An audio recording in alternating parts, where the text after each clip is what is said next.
Doug, do you have a problem with LeBron James saying this?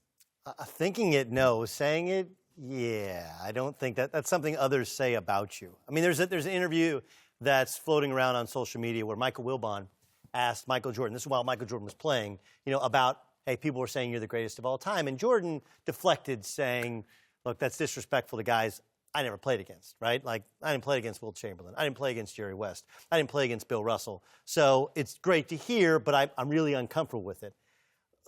But this is like LeBron. I feel like it's almost him pumping himself up. And I'm the greatest, because if he was the greatest then, well, why wasn't he the greatest the next year when the Warriors added Kevin Durant and Durant was better in the second half and hit essentially the series ceiling shot right in his eye? I don't think there's anything wrong with thinking it. I think there's something wrong with saying it. I'm sure there was moments where you thought, I'm the best wide receiver in the league. I'm sure there's moments when you thought, hey, I should be a starter, I should be an all-star in this league. Like when you're hosting a show. Look, man, I get my own show. If Whitlock and Wiley didn't come back, we could do this thing, right? No doubt about it. But you don't say it, do you? Yeah, I'm with you on this one. I just, as a player, like, there's some things you just don't say and you allow others to say. Yes. We're all saying he's either the greatest or he's right there under Mike. Right. Period. You let us in the media, let current players say that. You don't say it. Like, we never saw Wayne Gretzky, the greatest hockey player. We never saw Wayne Gretzky, Michael Jordan, none of these players. This is going to be tough to say. This is going to be difficult to say. But I almost want to give him a pass here, guys, because what he's saying kind of speaks for his generation, the millennial generation, right?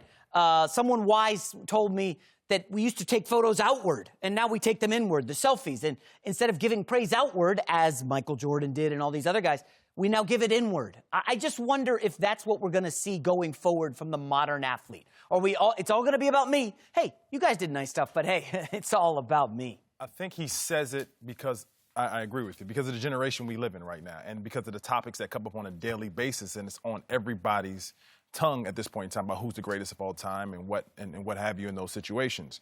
Yes, by that series, by beating the best team ever constructed, by coming back from 3-1 on the best team with the best record in basketball, and by leading the finals in every statistical category, that's why you have the ability to say that.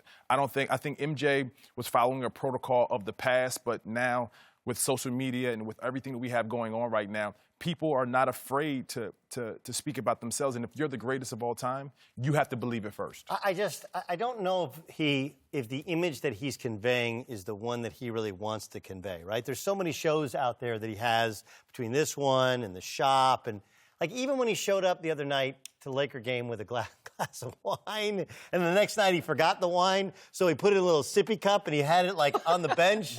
Like, look, I think he's great, and I think I love the fact that he wants to affect, future generations.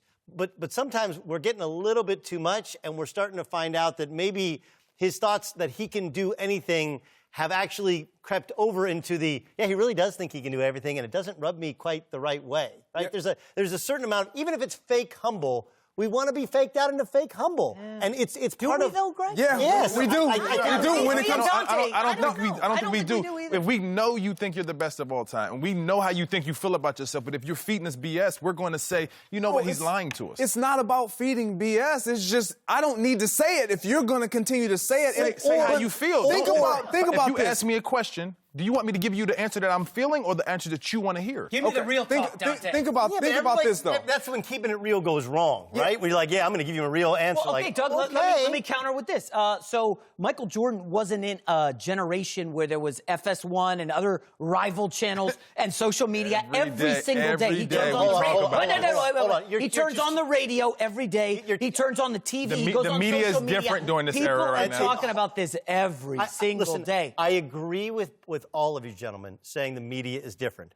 But you're also totally forgetting how Jordan was covered. Oh, no. I mean, maybe you're not, but you are. Okay, you're forgetting how Jordan was covered. Jordan was, can't win the big one. Jordan was, can't get past the Pistons. Jordan was, Jordan rules. He's the same person that said it in that interview, but would tell the players on the floor this to their face. So what are we saying here? You're sending mixed messages. You're telling the players that you're competing against, you have no shot against me. I'm the greatest of all time. But then Mike will want to sit there. I'm going to say, you know what? I don't think so. I'm going to be passive then. Passive-aggressive. PC, baby. Yeah, but there's also this. Maybe this is what's missing from all of his stuff.